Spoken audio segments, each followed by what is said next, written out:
और एक घर के दरवाजे पर मात्र इतनी सी देर खड़े होते थे जितना समय एक गाय को दुहने में लगता है। इतनी देर में कुछ लेकर कोई आ जावे तो अच्छी बात, कुछ नहीं लेकर आवे तो आगे बढ़ जाते।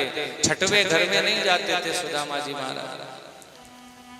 सुदामा जी का जीवन बड़ा गरीबी में बीत रहा है, बिल्कुल सही बात है, पर सुदामा भिखारी है, सुदामा दरिद्र है, ये बिल्कुल अलग बात है। क्योंकि भागवत में दरिद्र की परिभाषा थोड़ी अलग है। दरिद्रो यह स असंतुष्टो। दरिद्र कौन है भैया? दरिद्र वो व्यक्ति है जो असंतोषी है।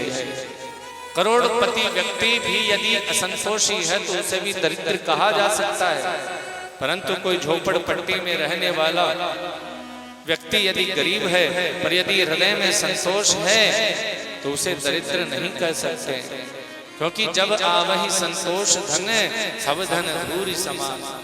प्राणी के पास में जब संतोष रूपी धन आता है तो सारे धन धूल के समान हो जाते हैं, निम्न हो जाते हैं। क्रांति तो तब आ गई बंधुओं, सुदामा के घर में 4 दिन तक चूल्हा नहीं जला। भूखे बालक अपनी माँ के पास में आते हैं, बिलखते हैं, रोते हैं। मैया बार बार समझाती है, बेटा ऐसा करो, तुम थोड़ी देर खेल करके आओ, तुम खेल करके वापस लौटोगे, इतने में मैं भोजन तैयार रखूंगी। भोजन के लोभ से बेचारे सुदामा जी के छोटे छोटे नन्हे नन्हे बालक खेलने जाने के लिए नाटक करते हैं। बेचारे भूखे बालकों का खेलने में कहां से मन लगे। लेकिन मैया भोजन के लिए कह रही है, खेल करके लौटेंगे तो भोजन मिलेगा। झूठ मूठ खेलने जाने के लिए नाटक करते हैं सुदामा जी के बालक।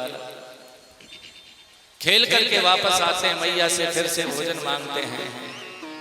मैया फिर कहती है, बेटा थोड़ी देर तुम आराम कर लो, देखो तुम थक गए हो, खेल करके आए हो, थोड़ी देर आराम कर लो, विश्राम कर लो, थोड़ी नींद ले लो। तुम जैसे नींद से जगोगे मैं तुम्हारे लिए भोजन तैयार रखूंगी। छोटे छोटे बालकों को कहाँ नींद आवे महाराज।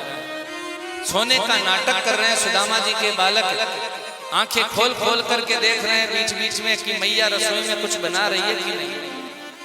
छोटे नन्हे से बालकों को भूखे पेट कहाँ नींद आने वाली। एक दिन रहा नहीं गया, सुशीला से सुदामा जी के पास में आकर खड़ी हो गई। आंखों में आंसू थे। मैंने अपने लिए आपसे कभी कुछ नहीं मांगा, पर मैं अपने बालकों को भूखा नहीं देख सकती। मैं आपके स्वाभिमान पर प्रश्न खड़ा नहीं करना चाहती, पर मैं आपसे निवेदन करना चाहती हूँ। क्या आपको पता है आपके बचपन के सखा श्री कृष्ण आजकल द्वारिका के राजा हैं। सुनते ही सुदामा जी बड़े प्रसन्न हो गए। देवी कैसी याद दिला दी तुमने। वो कृष्ण मेरे बचपन के मित्र ही नहीं, खास मेरे लंगोटिए यार हैं। गुरुजी के आश्रम में साथ साथ खेलते थे, गुरुजी के आश्रम में साथ साथ पढ़ते थे, हर वक्त साथ साथ रहते थे मैं और कृष्ण। आजकल वो द्वारिका के राजा हैं, मैं अपने कुटिया का राजा हूँ। इसमें कौन बड़ी बात है देवी। हे पतिदेव, क्या आपको श्री कृष्ण से मिलने की इच्छा नहीं होती। अरे देवी, ऐसा कौन है संसार में जिसको श्री कृष्ण से मिलने की इच्छा न होती हो। पर मुझे जब भी मिलना होता है मैं अपनी आंखों को बंद करके मिल लेता हूँ। हे पतिदेव, यदि आप शरीर से मिलने के लिए जाएंगे तो हमारी गरीबी को देखकर श्री कृष्ण हमें बहुत सारा धन दे देंगे। हमारे परिवार का पालन पोषण करने में हमें बड़ा सहयोग प्राप्त होगा। झुंझला गए सुदामा जी महाराज। हे देवी, कुछ मांगने की भावना से भेजोगी द्वारिका तो जीवन में द्वारिका की ओर मुख भी नहीं करूंगा। यदि कृष्ण का दर्शन करने जाओ इस प्रकार कहोगी तो मैं अवश्य द्वारिकापुरी में जाऊंगा, पर मांगने के लिए भेजोगी तो द्वारिका की ओर जाने की सोचूंगा भी नहीं। परम संतोषी है, संतोष का भंडार है सुदामा। जिसके जीवन में संतोष है ना मानो, उसी के जीवन में पूर्णता है। नवधा भक्ति में 8वीं भक्ति संतोष को कहा गया है। 8 जथा लाभ संतोषा। गोधन गज धन वाज धन और रतन धन खान, जब आवहि संतोष धन सब धन धूरि समान। प्राणी के पास में जब संतोष रूपी धन आता है तो सारे धन निम्न हो जाते हैं। सुदामा जी महाराज को 4 घरों से अलग अलग एक एक मुट्ठी चावल लाकर दे देती है सुशीला। एक मुट्ठी चावल किसी और घर में से लाए, एक मुट्ठी चावल दूसरे घर में से लाए, ताकि अलग अलग घरों का चावल अलग अलग दिखाई दे। कोई टूटा हुआ, कोई पीला चावल, कोई लाल रंग के चावल, कोई सफेद चावल, कोई पीला सा चावल, ताकि श्री कृष्ण इन चावलों को, अलग अलग चावलों को देखते ही तुरंत समझ जाएंगे कि सुदामा के घर में एक मुट्ठी चावल भी स्वयं का नहीं है। और उन चावलों को बांधा सुशीला ने तो केवल ऐसे कपड़े में जो 5 जगह से उधड़ा हुआ था। श्री कृष्ण को समझने में देर नहीं लगेगी कि 1 मीटर वस्त्र भी सुदामा के स्वयं के घर में नहीं है। पोटली बांध करके दे दिए सुदामा जी को। चरणों में पादुका नहीं है, नंगे पांव चल रहे हैं द्वारिका की ओर। चलते चलते 2 दिन बीते, 5 दिन बीते, 10 दिन बीते, महीना भर हो गया चलते चलते। जहां तक पैदल चल सकते थे वहां तक चले, सामने नदी आ गई। मन ही मन नदी के तट पर भगवान से प्रार्थना की, हे कृष्ण चलते चलते 1 महीना बीत गयो है, अब शरीर साथ नाय देवे, तेरी 1000 बार गरज पड़े तो मोकू बुला। मोकू तो से कुछ चाहिए नहीं, न बेटा चाहिए, न बेटी चाहिए, न धन संपत्ति चाहिए। तेरी 1000 बार गरज पड़े तो हमको बुला, हम तो यहीं पर आराम कर रहे हैं। भगवान केवट का रूप बना करके आ गए। केवट ने नदी से पार कराया। धीरे धीरे चलते चलते सुदामा जी महाराज द्वारिकापुरी में प्रवेश करते हैं। गलियों गलियों से श्री कृष्ण की आवाज, जय श्री कृष्णा जय श्री कृष्णा की ध्वनियां गूंज रही है। नर नारी खड़े थे वहां पर। पूछा है सुदामा जी ने, भैया ये नगरी को नाम का है? लोगों ने कहा इस नगरी को नाम है द्वारिकापुरी। क्या ये द्वारिकापुरी कृष्ण की ही द्वारिका है? हाँ पंडित जी महाराज, यहाँ के राजा द्वारिकाधीश श्री कृष्ण ही है। अरे भैया मुझे उनके महल का पता बतलाओ। लोगों ने पता बतलाया। चौराहे पर जाकर दाईं तरफ मुड़ेंगे ना, विशाल सोने का महल है द्वारिकानाथ का। सबके बताए अनुसार सुदामा जी महाराज द्वारिकाधीश के मुख्य द्वार पर आ गए। महल के द्वार पर पहुंचे सुदामा जी महाराज। 2 बड़े विनम्र द्वारपाल खड़े थे। सुदामा जी महाराज को ब्राह्मण देवता को देखते ही प्रणाम किया है। बड़े विनम्र द्वारपाल हैं, हंसी नहीं उड़ाए सुदामा जी महाराज की। श्री कृष्ण के द्वारपाल हैं आखिर। सुदामा जी बोले, मेरी उधड़ी सी रस्सी, फूटा सा लोटा देखकर, मेरी हड्डियों को देखकर, मेरे शरीर को देखकर, मेरे वस्त्रों को देखकर तुम ऐसा मत समझ लेना मैं कुछ मांगने के लिए आया हूं।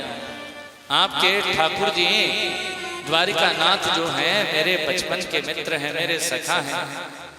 आपके स्वामी श्री कृष्ण मेरे बचपन के मित्र हैं। रो पड़े भगवान के द्वारपाल। अरे ब्राह्मण देवता, हमारे श्री कृष्ण के मित्र तो आप जैसे ही होते हैं।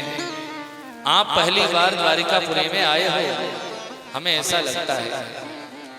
आपको ये मालूम नहीं है भगवान ने अपने महल में क्या नियम लगा रखा है।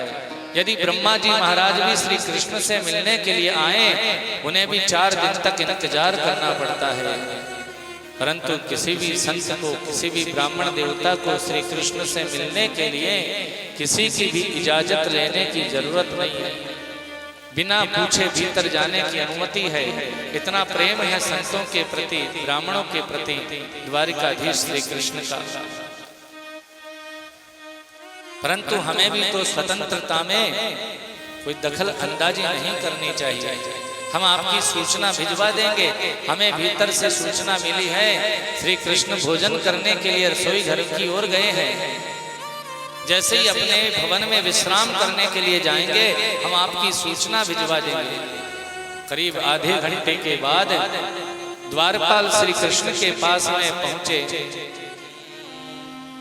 शीश पगान जगातन पे प्रभु जाने को आही बसो के ही ग्रामा। धोती फटी सिलटी दुपटी अरो, पाय कुपान है को नहीं सामा। द्वार खड़ो द्विज दुर्बल एक, रहो चक सो वसुधा अभिरामा।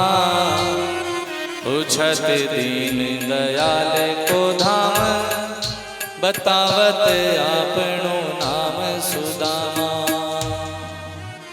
एक बड़ा गरीब ब्राह्मण आपके द्वार पर खड़ा है भगवान। कोई बालक भी उसके शरीर की एक एक हड्डी को आसानी से गिन सकता है, ऐसा दुबला पतला शरीर है। शरीर पर अच्छे वस्त्र नहीं है, धोती जो पहन रखी है वो भी 20 जगह से उधड़ी हुई है धोती, ऊपरी वस्त्र नहीं है। शरीर पर मात्र धोती पहने हैं ब्राह्मण देवता। चरणों में खड़ाऊ नहीं है, पादुका नहीं है, मोटे मोटे फफोले हैं चरणों में। धूल दूसरित चरण हमने अपनी आंखों से देखे हैं, लगता बड़ी दूर से चलकर आए हैं। फूटा सा लोटा हाथ में, उधड़ी सी रस्सी हाथ में है। हाँ, माथे पर बड़ा ब्रह्म तेज झलक रहा था।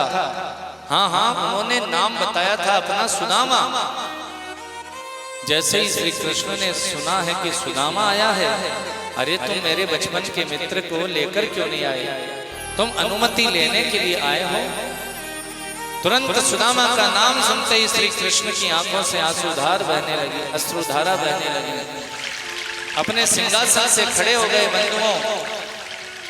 भगवान श्रीमद् भगवत गीता में वर्णन करते हुए कहते हैं, अर्जुन ये यथा मां प्रपद्यन्ते तांस्तथैव भजाम्यहम्। जो भक्त मुझे जिस भाव से भजता है, मैं उस भक्त के लिए वैसे ही भाव से उसे स्वीकार करता हूँ। सुदामा जी महाराज द्वार पर खड़े हैं। सुदामा जी नंगे पांव खड़े हैं, चरणों में पादुका नहीं है। श्री कृष्ण भी जब सिंहासन से उठकर के सुदामा जी को गले लगाने के लिए दौड़े हैं, तो श्री कृष्ण ने भी चरणों में पादुका नहीं पहनी, नंगे पांव दौड़ रहे हैं। कंकरीली धरती पर नंगे पांव दौड़ रहे हैं श्री कृष्ण। सुदामा जी महाराज द्वार पर खड़े हैं, ऊपरी वस्त्र नहीं है, मात्र एक धोती है। श्री कृष्ण भी जब सिंहासन से उठकर के दौड़े हैं, ऊपरी वस्त्र भगवान का जमीन पर गिर पड़ा।